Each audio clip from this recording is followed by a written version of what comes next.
Hey guys, welcome back to my channel. So I have another book review for you today. This was received as an ARC, but of course I'm late doing the video because, you know, that's me, always late on videos.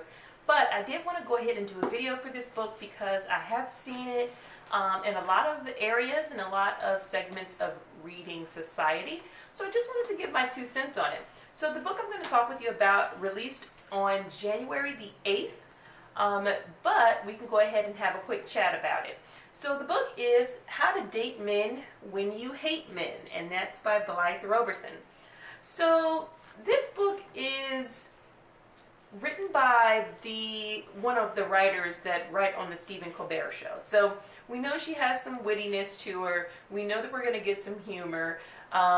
So I went in thinking pleasant thoughts. By the time I ended this book, I was a little bit flattened by it. I think that's the term, because it starts off as wanting to be about patriarchy in dating, and that's her aim in this book. That was her aim. But I think she misses the mark on this because most of this is just a recollection of her dating and flirting and not really knowing how to flirt, not really knowing how to date, and was she on a date? I don't know. It's kind of like this commentary on her trying to figure out herself in dating, but it's a bit strange. So it's funny because she has lots of funny stories about people that she's dated, but it doesn't have an angle. So at the end of the day, you're feeling like you're reading about someone else's dating experience who is kind of like obsessed with pop culture and movies like When Harry Met Sally and You've Got Mail. So you can tell that she is a romantic at heart and wants to be in love, but she doesn't know why it's not working for her. And that's kind of like the underlying, point that you're going to get as a reader, is that she really wants to love and wants to be in a relationship, but she's going to say she doesn't. And she's going to say that she's thinking that guys are weird, but in actuality, I think she's more trying to figure out if she's the weird one. So that's kind of the take that I got on this. And of course, I was reading between the lines. There's lots of different pieces that are built together in this novel. She doesn't really hate men, so that's, one of those title grabbers.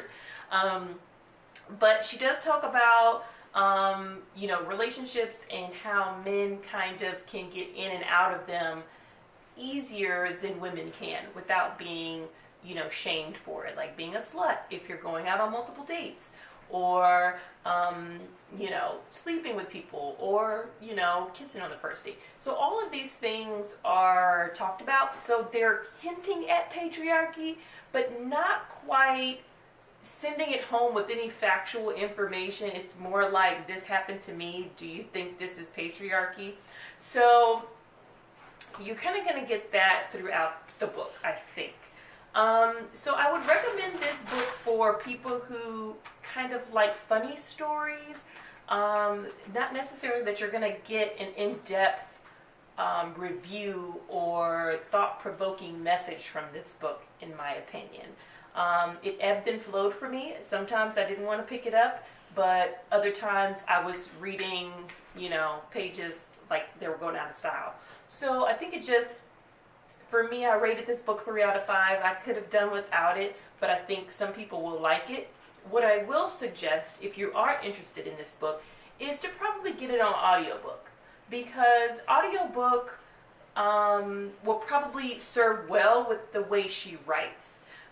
If you want to read something that sounds like a person talking, like your girlfriend talking to you on the phone, for 300 and something pages, then this probably will be good for you. So I would probably recommend audiobook. There's lots of caps and exclamation points throughout the book, so you're kind of getting this, big personality through the words. So I'm hoping that translates in an audiobook a little bit better. So again, rated 3 of 5 stars. Pick it up if you wish, if this is your thing. Again, you can check out my written review on ragingbookraeviews.com. You can comment, like, subscribe. It's up to you. I'll be here. check me out. So until then, I'll see you guys next time. See ya.